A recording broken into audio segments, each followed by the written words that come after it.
Hello friends, welcome back to Chennai home maker. இன்றைக்கி நம்ம ஒரு அசத்தலான ஹெல்த்தியான ரெசிபி பார்க்கலாம் வாங்க. சக்கரவள்ளி கிழங்க எப்படி நம்ம குக்கரில் ஈஸியாக வேக வைக்கலான்னு பார்க்கலாம். கிழங்க வாங்கிட்டு வந்தோன்னே இது மாதிரி ஃப்ரண்ட்லேயும் பேக்லேயும் கட் பண்ணிடுங்க. கிழங்கு வந்து ரொம்ப பெருசாக இருந்துச்சுன்னா அதை சின்னதாக கட் பண்ணிக்கோங்க. கிழங்க தண்ணி வச்சு நல்லா வாஷ் பண்ணி எடுத்துருங்க.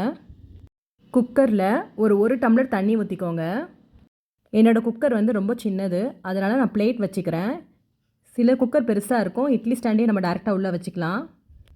பிளேட் மேலே இட்லி தட்டு வச்சுட்டு சக்கரவள்ளி கிழங்க நம்ம அடுக்கி வச்சுருவோம். இப்போ குக்கரை மூடிட்டு விசில் வச்சுருவோம். ஒரு 3 விசில் வைங்க, மீடியம் ஃப்ளேமில். என்னோடய சேனல் உங்களுக்கு பிடிச்சதுன்னா மறக்காமல் லைக் பண்ணுங்கள், ஷேர் பண்ணுங்கள், சப்ஸ்கிரைப் பண்ணுங்கள். குக்கரில் இருக்க ப்ரெஷர் மொத்தமாக போனதுக்கப்புறம் நம்ம விசில் எடுத்துடலாம். இப்போ நம்ம குக்கரை ஓப்பன் பண்ணி பார்க்கலாம். சக்கரவள்ளி கிழங்கு வந்து பர்ஃபெக்டாக குக் ஆகிருக்கும். நீங்களும் இதே மாதிரி சக்கரவள்ளி கிழங்கை வேக வச்சுட்டு எப்படி வந்துச்சுன்னு கமெண்ட் செக்ஷனில் சொல்லுங்கள். தேங்க்யூ.